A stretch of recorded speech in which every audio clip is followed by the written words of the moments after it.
Seja muito bem-vindo ao Pra Você Saber. Mais um episódio do seu podcast, aquele que traz informação para você.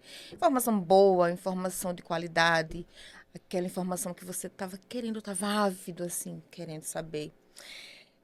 Dezembro chegou, né? E aí a gente tem aquela perguntinha. Então é Natal. O que você fez? Vamos parafrasear Simone. Gosto. Não gosto não, porque me dá um gatilho, me dá um aperto, um negócio no coração. Mas essa vai ser a pergunta chave para nossa entrevista, para nossa conversa de hoje. E quem é que está aqui comigo? Vou ler um pouquinho sobre esta pessoa maravilhosa que está aqui e que vai nos ajudar com esta missão de hoje. Ela é psicóloga clínica, tá? Ela atua na abordagem terapia cognitivo-comportamental. Ela já teve participação e ainda faz participação em grupos de pesquisa do Núcleo de Psicologia Social da Universidade Federal do Sergipe, pesquisa e atividades de extensão na UNIT, faz atividade com grupos de pais de crianças com idade de 6 a 8 anos, é especialista em psicopedagogia e professora de pós-graduação no curso de psicopedagogia.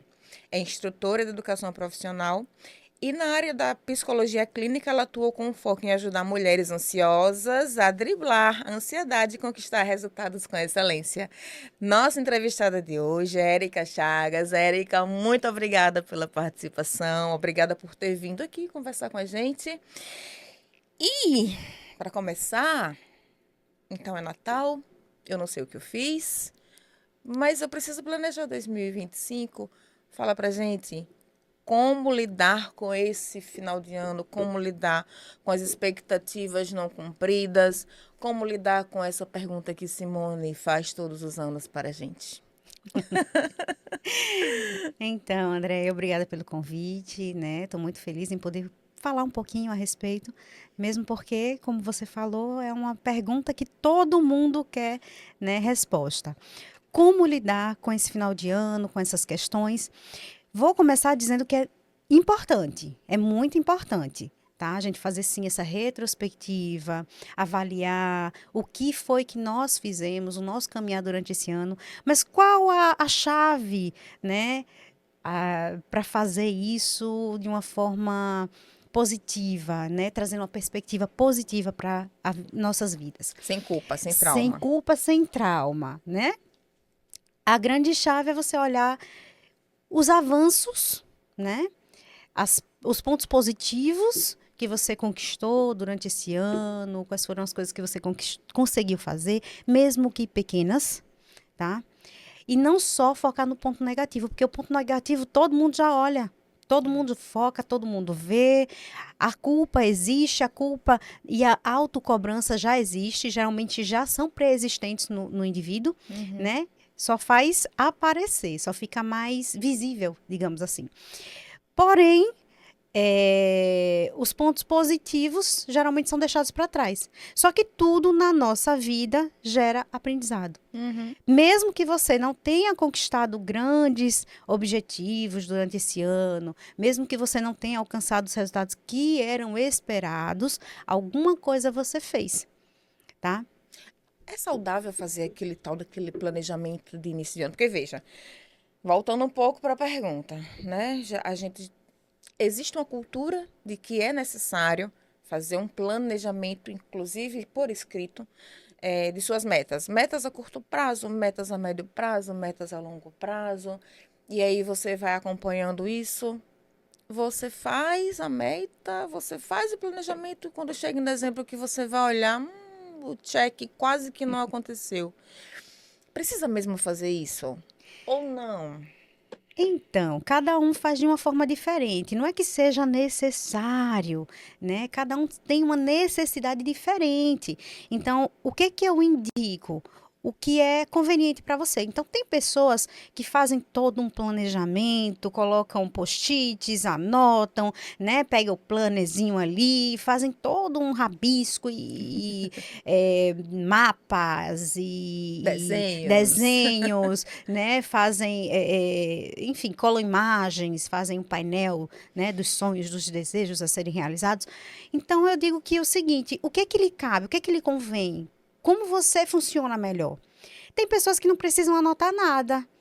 simplesmente tem o objetivo dela, que é alcançar, e vai buscando, mentalmente ela já vai construindo nessas metas. Tem pessoas que precisam visualizar aquelas metas, o passo a passo, né, para não se perder no caminho. Então vai da necessidade de cada um. É importante, sim, fazer tanto a retrospectiva quanto construir as metas. Porém, não é uma obrigatoriedade. E cada um faz a seu modo, tá? Entendi. Vamos lá, então. Por que o final de ano mexe tanto com o psicológico da gente? Independente das metas. Independente se você alcançou ou não suas metas. Por que mexe tanto?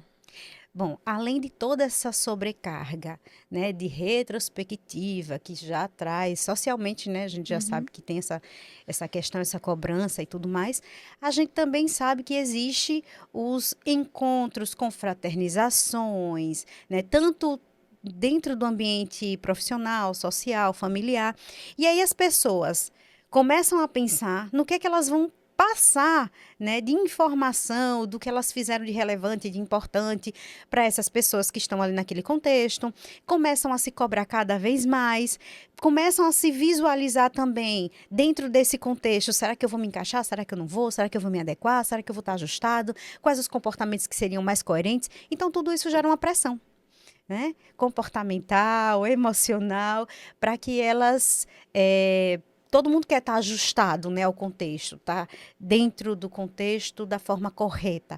Então, assim, acaba gerando uma cobrança a mais nesse sentido. Mesmo porque a intensidade, né, desses encontros, eles aumentam, né? Naturalmente, eles aumentam. Então, Viria, nesse caso, um componente chamado vulnerabilidade? também. Mas aí também é uma questão pré-existente. É você, como você se sente. É uma questão interna de cada um. Ah, eu me sinto vulnerável nesse ambiente. Então, por que você se sente vulnerável? Né? De onde vem essa vulnerabilidade? De onde surgiu? Qual a raiz desse processo? Né? Para que você possa chegar no resultado final, digamos assim, entendendo de onde surgiu, de onde emergiu. Então, será que foi uma situação lá na sua infância, na infância dessa pessoa, que trouxe, né, o medo de enfrentamento social, de estar em meio a situações, né, em que existem muitas pessoas ao mesmo tempo, né? Enfim, de estar se colocando diante de pessoas e como se comportar diante delas. Vulnerabilidade é bom ou é ruim? Ou nem uma coisa nem outra? É relativo, depende de cada ser, né? Porque às vezes você está vulnerável e traz oportunidades. Como? Por exemplo, Num ambiente social, por exemplo, os contatos que você faz, as ligações, as relações que você vai construindo ali. Mas é preciso estar vulnerável naquele ambiente, naquele momento, né? E aí tem justamente a questão do medo.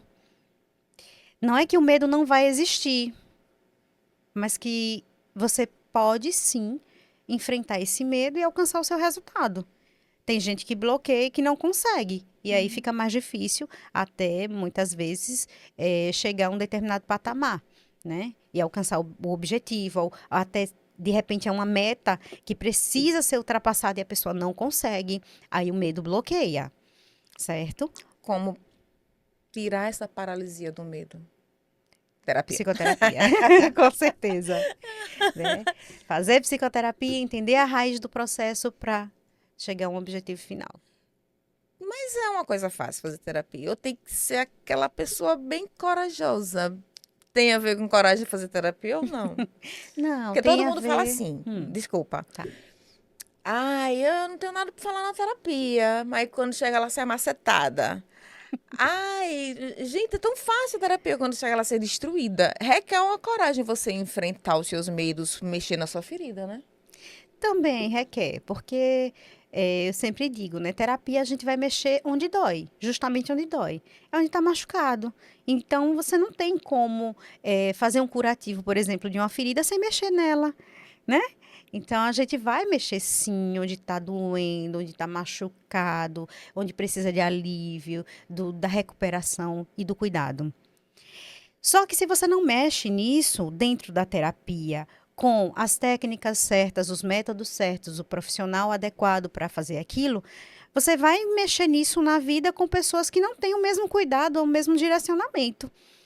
E às vezes a pessoa nem sabe que está mexendo numa ferida sua e aí tá aí gatilhando você, dando aquelas alfinetadas e você não Gerando sabe mais lidar, traumas, né? gerando mais trauma. Entendi. Entendeu? Porque a sua dor vai continuar ali. O machucado vai continuar ali. Você não está cuidando, você não está tratando, você não está curando aquilo. Pelo contrário, o mundo no entorno tende a expor cada vez mais, né? A fazer com que você, muitas vezes, se coloque até em situações de vulnerabilidade, né? E teste o seu poder de resiliência até. Então, o mundo é desafiador. Sim. Cabe a cada um cuidar da sua dor para enfrentar esse mundo, né? Voltando um pouquinho para nossa frase inicial. Gente, eu não tenho nada contra a Simone, tá? Pelo amor de Deus. Amo. Profissional incrível. Mas vou falar agora uma experiência minha. Por muito tempo, chegar Natal, passar pelo comércio e ouvir essa música, me dava um gatilho, me dava um negócio, uma ansiedade, um desespero. E eu acho que muita gente deve passar por isso. Eu não sei se você já ouviu isso de outras pessoas.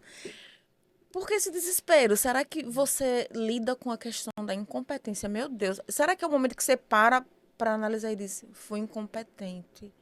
Não consigo enxergar nada do ano que passou. É mais ou menos isso ou não? Veja, a música de Simone, ele se torna um contingente ambiental associado às suas emoções. E aí ele aparece no momento em que existe a pressão, a autocobrança, a autocrítica, né, a retrospectiva de análise mesmo do que eu fiz. E a música traz justamente o que você fez, né? O ano termina, olha, tá acabando. E aí, vai começar mais uma vez, você vai fazer o quê ano que vem? Né? Basicamente isso. Então, assim, você acaba despertando, né, essas emoções sendo gatilhado mais uma vez. Mas não é necessariamente que a música de Simone seja algo ruim ou tenha que despertar Sim. algo ruim, mas que acaba sendo uma associação, por ser um contingente ambiental muito forte, né? O final do ano é onde mais se ouve essa música. Durante o resto do ano você nem escuta, né? Sim. Então, E eu acho que a acaba... gente vê meio que no automático, que você para ouvir, né? É um momento de reflexão, assim. Veja, é um marco. Opa, tá chegando realmente mais um final de ano. Eu acho que é mais ou menos por aí, né? Isso, porque também existe uma necessidade interna de se olhar. Né? E aí, quando você se depara com a música, que você diz realmente, final de ano, caramba, já é dezembro, nossa, como o ano passou rápido. Aí começa essa autoanálise, essa autoavaliação, né? E aí é circunstancial, né? Aquele ambiente, aquelas contingências fazem te levam a essa reflexão naturalmente. Quais são as principais, não digo queixas, mas assim, dos seus pacientes no mês de dezembro, que você diz, epa, todo mundo chegou com isso aqui. Qual seria o ponto que é muito parecido nos seus pacientes no mês de dezembro? Alcance de resultados, os objetivos. E aí é onde a gente para avaliar o que de fato foi feito durante o ano. Porque às vezes as pessoas acreditam que o objetivo precisa ser alcançado dentro do mesmo ano. E não quer dizer que seja necessariamente, né, isso que vai acontecer. Então você traça um objetivo, aliás, você tem um objetivo, você traça as metas. Essas metas, né, são os passinhos que você vai dar para alcançar esse resultado. Só que esse resultado pode acontecer dentro de 2, 3, 4, 5 anos, assim como pode acontecer dentro de 2, 3, 4, 5 meses. É muito relativo. Só que as pessoas geralmente chegam justamente se cobrando por que eu não alcancei o objetivo. E aí eu faço a avaliação junto com a pessoa, né? A gente senta para fazer essa avaliação de, vamos lá, mas e aí? O que mais você alcançou? Quais foram os passos que você deu durante esse ano que vai, de alguma forma, te levar ao resultado que você quer alcançar? Porque o objetivo está aqui. Então, tudo que você fez durante esse ano, por menor que pareça, será que não te leva a esse resultado? Será que não era a experiência que você precisava para alcançar o objetivo? O que às vezes nem leva para esse objetivo, mas te dá outros resultados que você precisava e nem se deu conta, né? Exato. Às vezes, o direcionamento que você quer nem sempre é o que alcança de fato, né? Porque na vida real, na prática, a gente nem sempre chega no resultado final como esperado, como almejado. E aí também é onde muita gente bloqueia, porque tem gente que cria uma expectativa altíssima, né? Às vezes até utópica das coisas, querem alcançar resultados, né, gigantescos, sem entender que o primeiro passo, muitas vezes, ele é pequenininho. Ele é muito pequeno. E cada passinho importa, por menor que seja. Então, essa retrospectiva deste ano, né, que precisa ser olhada, que precisa ser vista com esse cuidado, com esse carinho até, com esse acolhimento, de se auto-acolher, de se receber, de se aprovar, de se aceitar com cada passinho pequenininho que você dá, é necessário também, é importante, né? Então a gente vai fazer essa observação, ver cada pontinho. Ah, mas Érica, poxa, eu fiquei na inércia, eu não fiz nada. Então a inércia foi necessário para o seu aprendizado. E você pagou o preço de um ano para isso, mas você aprendeu. E vai fazer diferente no E próximo. vai fazer diferente no próximo, exatamente. E aí no próximo você prefere dar os passinhos que você rejeitou durante esse ano, ou você vai continuar na inércia porque você quer um resultado mega, ultra, né? Que está inalcançável ainda para esse momento. Quando você fala nisso, tá me remetendo a uma frase que eu uso muito. Expectativa gera frustração. Sim ou não? Ou é uma forma de blindagem? Bom, a expectativa pode sim gerar frustração. A maioria das pessoas constrói grandes expectativas. E às vezes é esse o limiar, o limite que as pessoas não conseguem entender. Quando você gera grandes expectativas, ou seja, quando tem um excesso da coisa, naturalmente vai trazer uma certa frustração, né? Não tem para onde correr. Então você tem que trabalhar com o real e o ideal. Ah, eu quero alcançar esse patamar aqui, gigante, eu quero ser grande, tudo bem. Sonhe nas estrelas, tudo bem, não tem problema sonhar. Mas quais os recursos internos, externos, ferramentas que você tem hoje palpáveis para realizar alguma coisa que te leve a esse resultado? Quando a gente fala muito em quero ser grande, quero. Talvez esse boom das redes sociais, ele está influenciando muito o pensar das pessoas, o querer das pessoas. Eu estou me medindo muito pela régua do outro. E você tem percebido muito isso ultimamente na sociedade ou não? Olha, as redes sociais influenciam muito, significativamente. E às vezes, por mais que as pessoas até sintam e tenham a consciência de que a grama do vizinho é mais verde do que a minha, porque ele está pintando verde, né? Não porque ela nasceu Não verde. necessariamente é. Então, assim, por mais que elas até tenham essa consciência de que aquilo não é o real, mas influencia, né? Então, a gente precisa sempre estar trabalhando com tirar a régua do meio do caminho, né? Tira a régua. Você não precisa se medir pela vida de ninguém. Olha para você, qual a sua realidade, o seu processo hoje, né? O que que você tem de condições, né, reais, ideais, enfim, dentro da sua realidade para realizar aquilo que você deseja, né? Ah, mas fulano conseguiu, mas você não sabe de fato o que fulano fez para conseguir.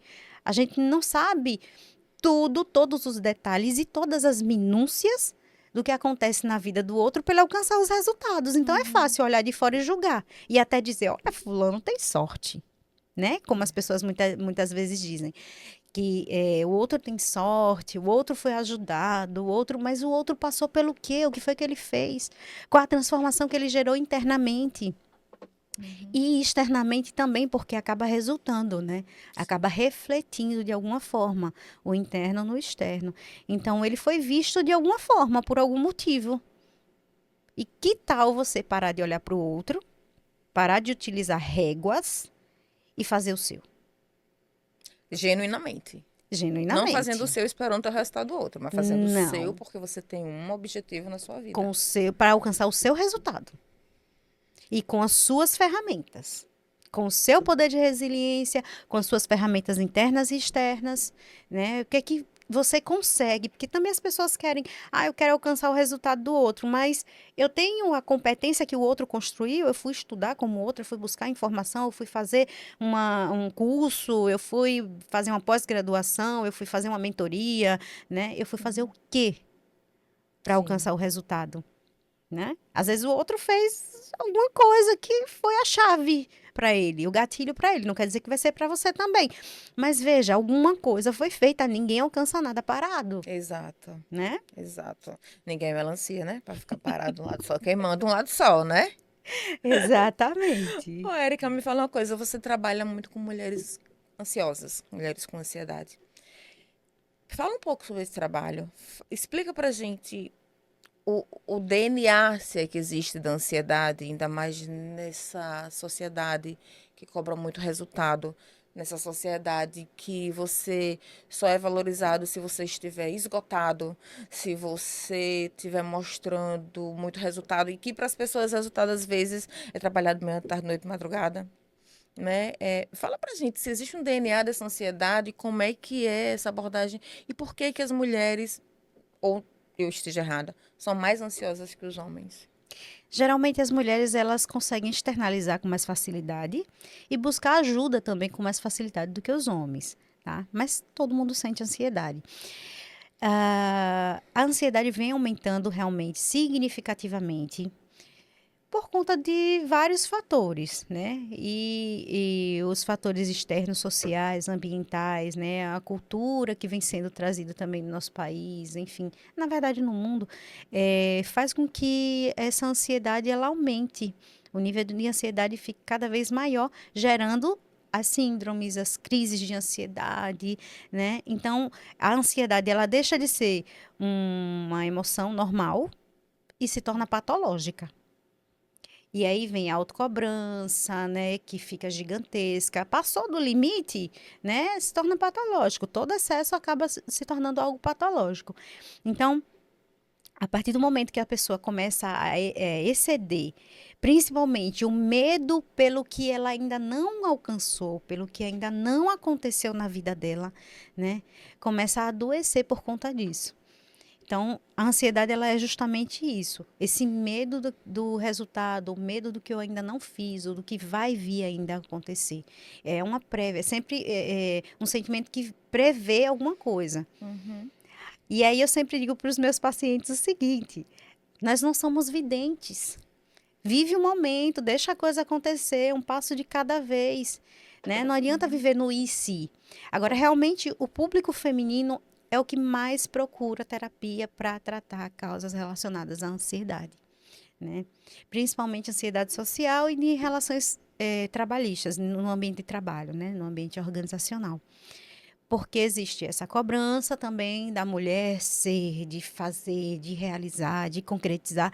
E muitas vezes a realidade dessa mulher é muito cansativa, é muito maçante, massacra mesmo, porque tem várias cobranças, né, em relação a casa, filho, família, às vezes pai, mãe ou algum parente, né, avó, tia, alguém que depende dela de alguma forma, né? E cabe sempre dentro da nossa sociedade a visão é a mulher que cuida. Né? Sim. Então, a cobrança para cuidar dessa família, dessa casa, desse lar, desse ambiente organizacional é sempre para a mulher. Ah, mas fulana tem que cuidar, mas, né? Então, gera-se uma ansiedade ainda maior por conta disso, né? Existe também uma ansiedade pela cobrança social da mulher que chegou, sei lá, 40, 35 mais, 40 mais e não casou e não teve filho, por uma escolha dela, porque ela não quis. Isso tem afetado também as mulheres de uma certa forma ou não? Quem está nesse patamar são mulheres que realmente pagaram preço, decidiram e estão certas disso, ou não? Então, antes tinha uma cobrança muito maior em relação a isso. E as pessoas realmente julgavam muito e diziam, poxa, mas você chegou nessa idade, não casou e não teve filho, ah, mas que pena, vai ficar sozinha. Mas que Então tinha, pena. né? Tinha todo, até o comentário pronto, né? É. Oh, que pena, poxa, vai ficar Tem sozinha algum quando ficar problema? velhinha, É. né? Como é que vai ser? Mas você tem algum sobrinho, né? Isso mesmo. Então, tinha muito. Ainda existe esse pensamento? Sim, a gente sabe que as coisas não mudam assim tão rápido, né? Nem Sim. de uma hora para outra, não é passo de mágica. Mas hoje as pessoas vêm abrindo o olhar, né? A sociedade em si vem se abrindo para acolher as decisões das pessoas. Independente do que elas resolveram fazer da vida, Uhum. né? E é importante esse acolhimento, né? Não é que elas precisam ser aceitas, mas o acolher significa não alfinetar Não também, ofender, né? não ofender. Então esse acolhimento reduz essas ofensas, essa cobrança, né? E aí as pessoas estão conseguindo se sentir um pouco mais à vontade em ter realizado as escolhas delas da forma como elas acharam melhor, né, num determinado momento da vida. E tá tudo certo. Sim, tá tudo certo. Tá tudo bem. Você falou uma frase, todo excesso vem de uma falta. Explica um Certo. pouco melhor isso à luz da psicologia. Então, é, não é que todo excesso vem de uma falta. Pode sim vir de uma falta, mas todo excesso geralmente gera uma patologia.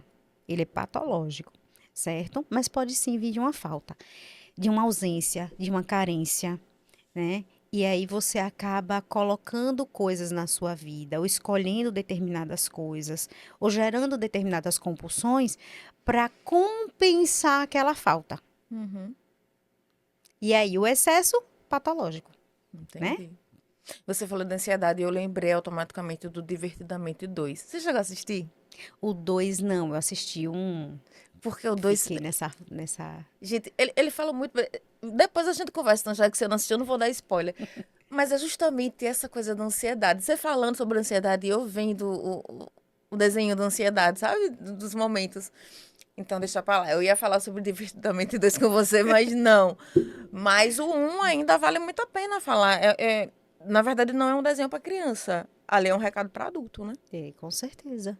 Fala muito das emoções e de como cada emoção muitas vezes traz os comportamentos, as reações no nosso contexto de vida, né? Porque às vezes as pessoas acham que o comportamento eh, vem, não sei, vem depois, é onde elas conseguem identificar, é a partir da ação, certo? Só que o comportamento, ele é o resultado final, ele vem de uma emoção. E aí, quando a gente faz justamente a análise funcional do comportamento dentro da terapia cognitivo-comportamental, é quando as pessoas começam a perceber isso, que a emoção que foi gerada é que gera o comportamento. Mas é ao contrário que elas conseguem identificar como elas se sentiram para gerar aquele comportamento, para ter aquela ação, para chegar naquele resultado, né? Então, geralmente eu faço isso. Tá, o comportamento foi esse, você explodiu, mas como foi que você se sentiu antes? O que é que estava acontecendo antes, né? Vamos fazer aí essa avaliação. Vamos olhar para o contexto, os dias anteriores, o que é que estava acontecendo, quais foram os pensamentos que vieram antes, né? O que é que estava passando lá na sua cabecinha, né? E aí a pessoa, não, mas por quê? Aí vem os gatilhos, né, de pensamento.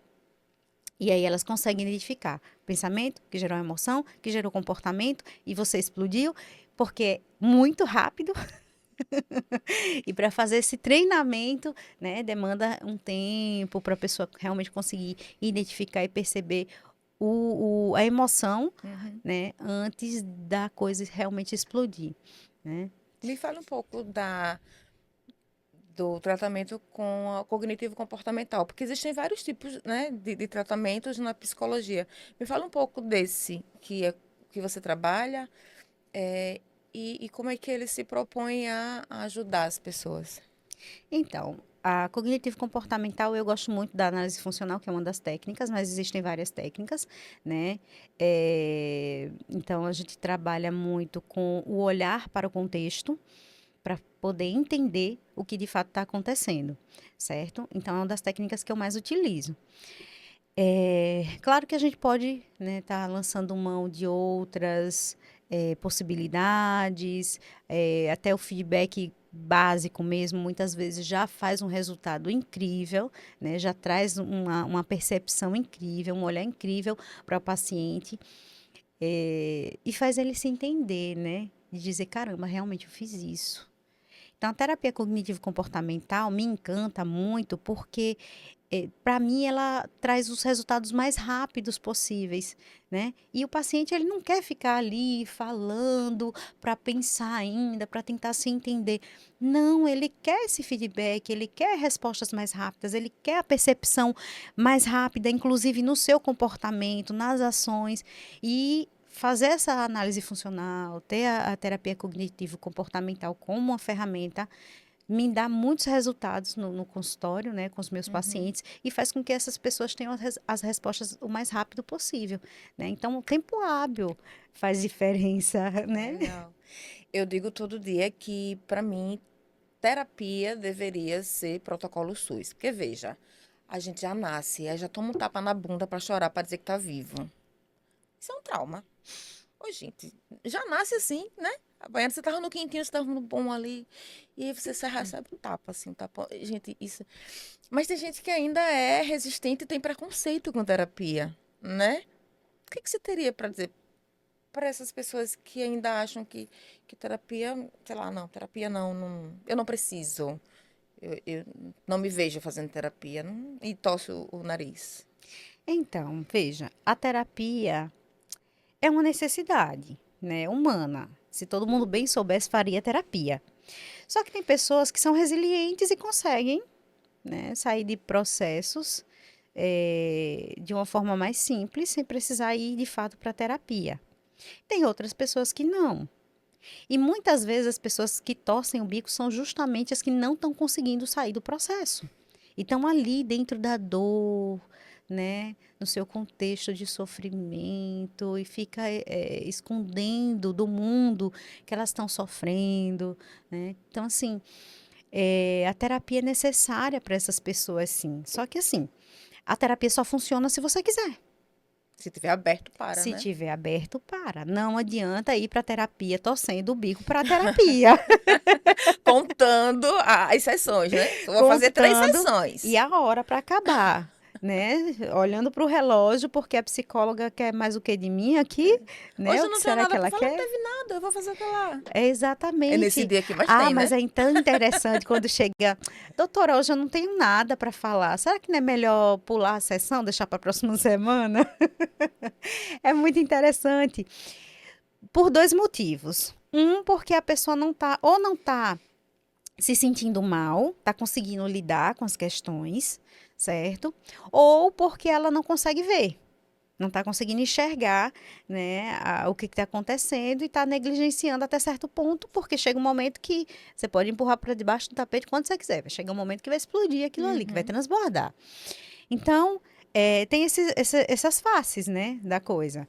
E aí, o que eu digo sempre é: primeiro, você precisa estar aberto para terapia, querer de fato realizar a mudança na sua vida, entender que terapia não é só uma conversa que você tem com um amigo, com um familiar, certo?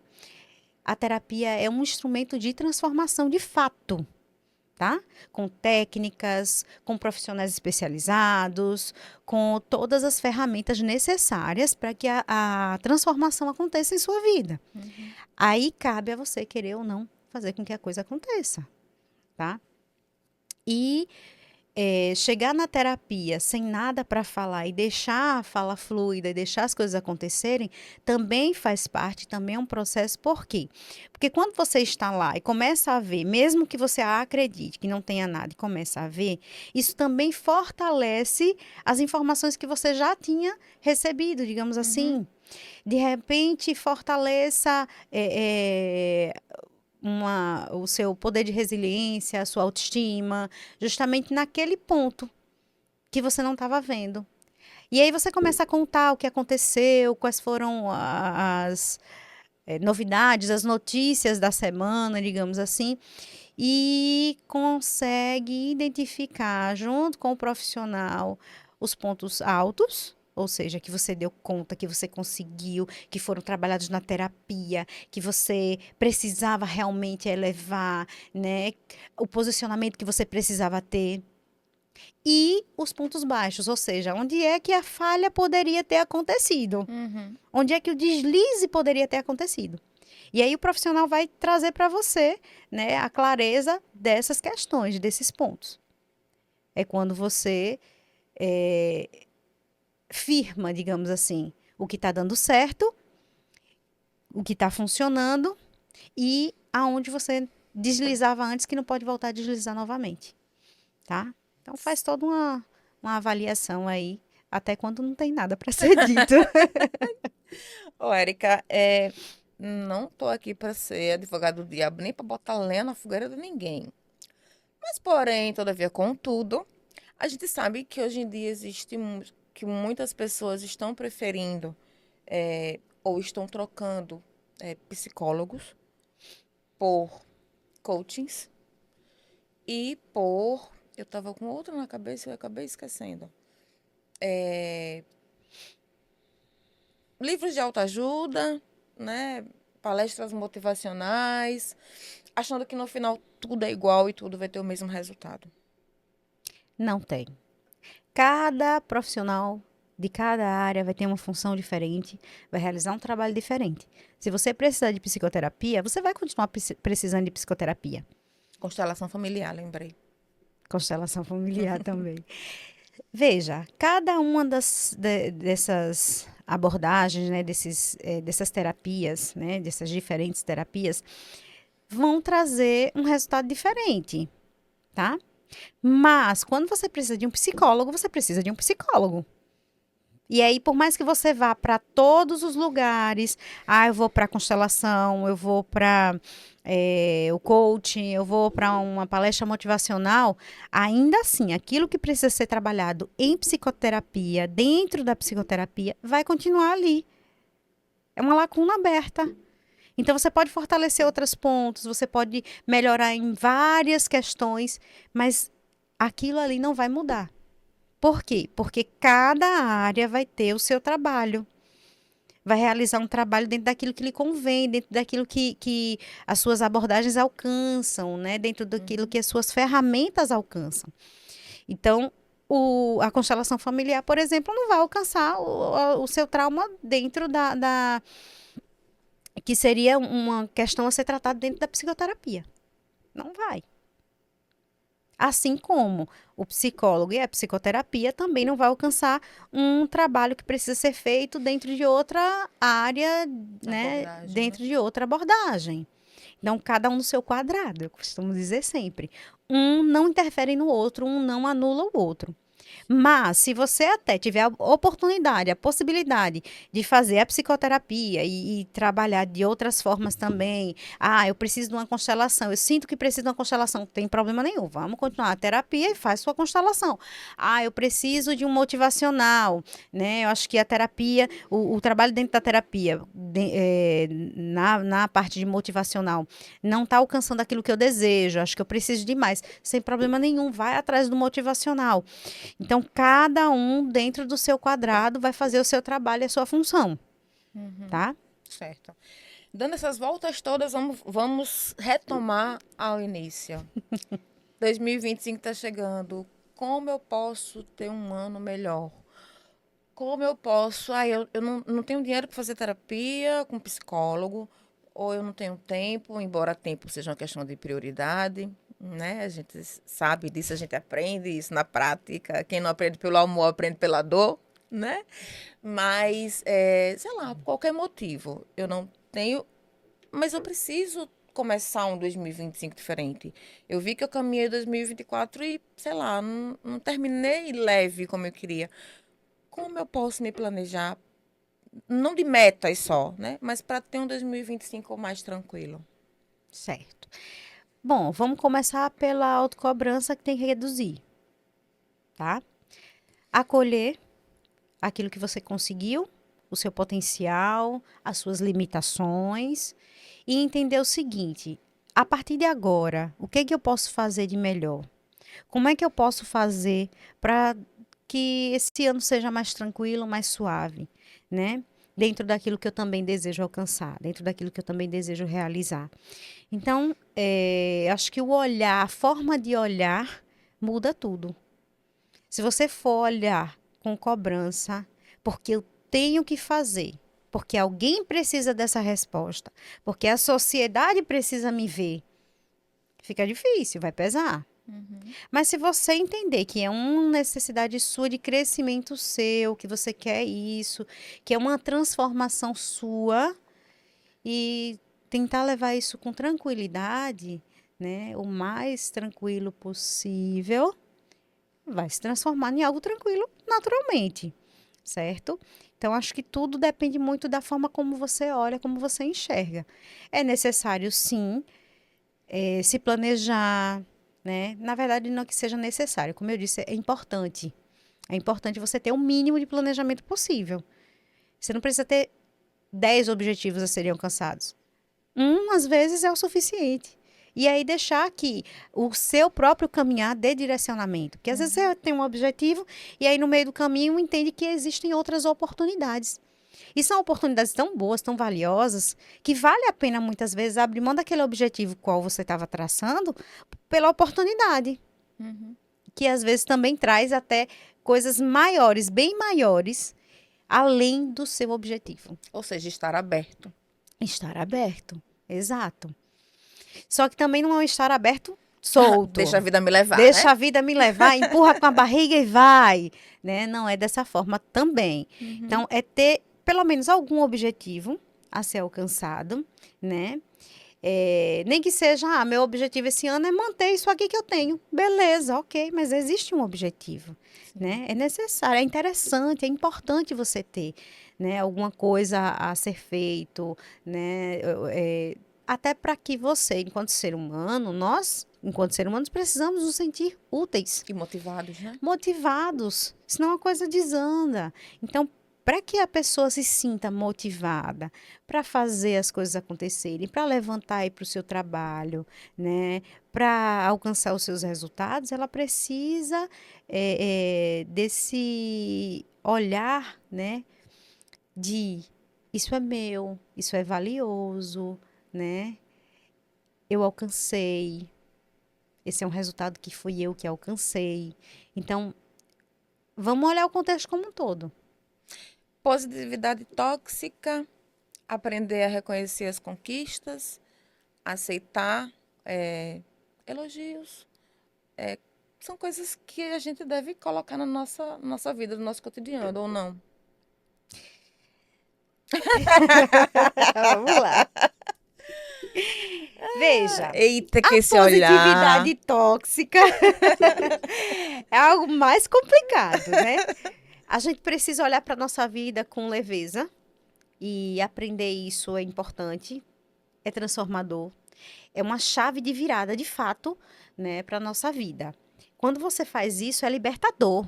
Quando você alcança isso, né? Eu vejo na terapia os meus pacientes alcançando, e é libertador. É aquele respirar leve, tipo, consegui, beleza. Só que é importante a gente entender o que é a positividade e o que é a positividade tóxica, né? Quando você leva ao excesso dessa positividade e começa a negligenciar os contextos, as questões, as situações, as pessoas, a sua própria emoção, de fato se torna tóxico. Mas quando você utiliza a positividade simplesmente para gerar motivação, e aí sim é a engrenagem que eu preciso, né, para realizar as coisas, para ir me mover, para fazer, para estar. Aí sim, funciona. Aí beleza, eu tô sendo positiva, né? E tudo tem o que eu digo sempre, é o equilíbrio, é o limite das coisas, né? Então a gente precisa observar isso. Então, mesmo a positividade em excesso se torna patológico, tóxico. Saber receber. Saber receber é E importante. receber não é receber coisas materiais que eu tô falando, né? O elogio, né? O saber receber. Então, esse saber receber vem também de uma autoaceitação, né? É a necessidade de olhar para si e entender o que você merece. Então, eu recebo aquilo que eu acredito que eu mereço. Se a pessoa vem e me dá um elogio, eu não senti que eu mereço aquilo, vou bloquear. Isso Eu reverbera construo um em bloqueio. outras áreas, Com praticamente, da certeza. vida? Com certeza. Dê um exemplo. Às vezes, na área profissional, por exemplo, você não consegue receber um elogio. Você vem a pessoa te elogiar e você bloqueia. É como se ela nem tivesse te elogiado, porque você não sente. Internamente você não sente. Você está fria, apática àquela situação. E aí você está bloqueada. Diferente de quando você está receptiva, que a pessoa vem te dar elogio e você sente aquela emoção dentro de você. É caloroso, é gostoso, te anima, te alegra, te motiva, traz alguma emoção positiva dentro de você, porque você está aceitando. Mas entenda, é necessário entender o seu merecimento e se olhar como merecedora daquilo. Porque isso, na prática, até te impede de alcançar voos maiores, de Sim, alçar voos maiores. sim. Ou não? Com certeza. Se você não vê mérito próprio nas coisas, você vai alcançar o quê? Qualquer coisa serve. É como se qualquer coisa que você tivesse alcançado já é uhul, o máximo, porque eu nem mereço isso, né? Então qualquer coisa serve. Para quem não sabe onde quer chegar, Qualquer qualquer vento é caminho serve. favorável. Exatamente. E vamos encerrar, né?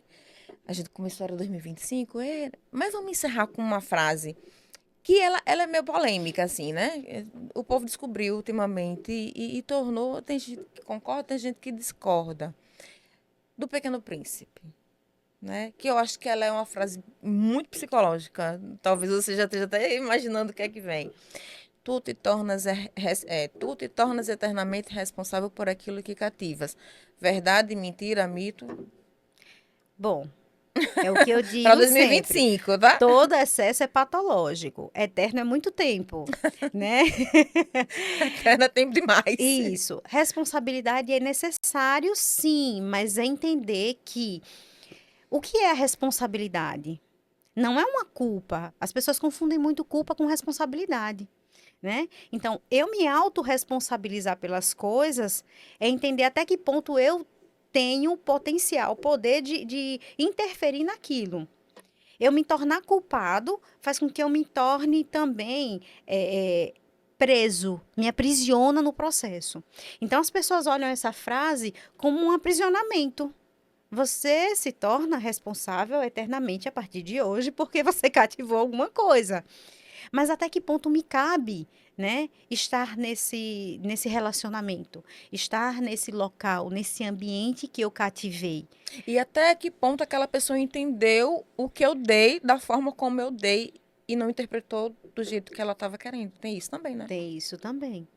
Porque uma coisa é você ser grato, entra aí a questão da gratidão também, porque tem gente que tem dívida de gratidão, que acha que eternamente precisa ser grato, porque a pessoa fez uma coisa por ela em um determinado momento da vida, né? Você ter gratidão, saber agradecer é uma coisa.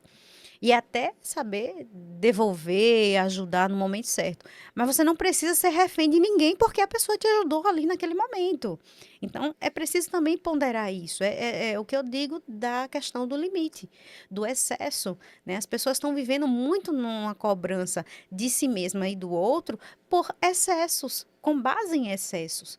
Então, a gente precisa sempre ter esse olhar de até quando é o limite, porque às vezes ser responsável por aquilo que eu cativo é me afastar daquela pessoa. É deixar que aquela pessoa siga o fluxo dela, siga o caminho dela, vá ser feliz. Isso é responsabilidade. É olhar com clareza para a situação, para o contexto em que eu me encontro e até que ponto eu posso interferir ou não naquilo. Sabe? Então, olhar para essa frase com leveza também é necessário, né? Sim. Pra gente encerrar, vamos fazer tipo um pinga-fogo aqui. Vou te falar cinco palavras e você vai me responder de bate pronto o que vier na sua mente, tá? Respostas curtas também. Amor. Amor próprio é a base de tudo. Se ame e tá tudo certo, vai ser tudo mais interessante ao seu redor. Hum, compaixão. Ai, falta muito, muito mesmo. As pessoas estão precisando muito praticar a compaixão, né? Então, eu acredito que deveria ser uma palavra a ser colocada para como lembrete, né? Em todos os lugares ou no máximo de lugares possíveis. Empatia. Também muito importante. E também lembrar que a empatia está dentro do processo de limite, né? Onde eu olho para o outro, sei me colocar no lugar do outro, mas entendo que o problema é do outro e é o outro que tem que resolver. Às vezes as pessoas são empáticas em excesso e aí adoecem junto, não ajuda o outro, não, ajuda assim, né? Adoecendo junto, acha que está ajudando e não está ajudando em nada, né? Pelo contrário, está tornando às vezes a situação até mais pesada. Então, a empatia também tem esses limites, essas, né, a serem observados. Cura. Cura, todo mundo quer, né? Todo mundo está buscando a cura de alguma coisa. Mas o que é essa cura, né? Eu acredito muito nessa cura como um caminhar. Eu me curo aqui daquilo que eu acredito que está me doendo e eu vou continuo caminhando e vai me doer mais alguma coisa em algum lugar e eu vou aprendendo a viver, né? E as curas vão acontecendo. Porque a gente está vivendo e as feridas também vêm, e às vezes em lugares que a gente não esperava antes. Porque eu aprendi aqui, ganhei, né, uma evolução aqui, então eu já sou sábia nesse contexto, mas aí me vem outros e outros e outros e novos desafios, e a vida é assim, é um caminhar.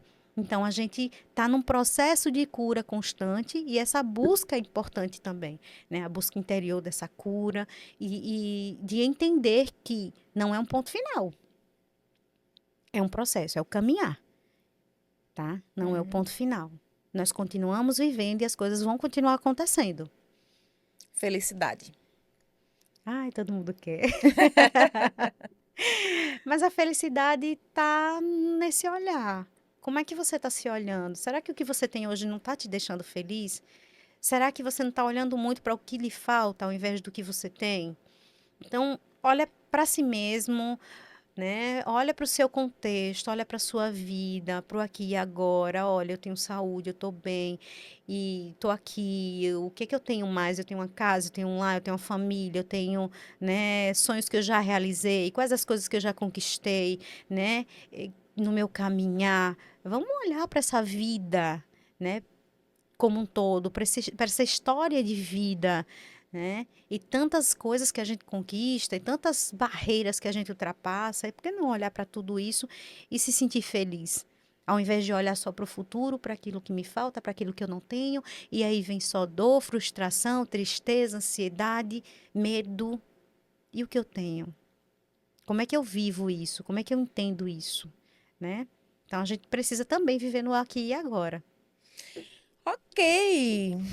Gente, acabamos, né, com esse bate-papo.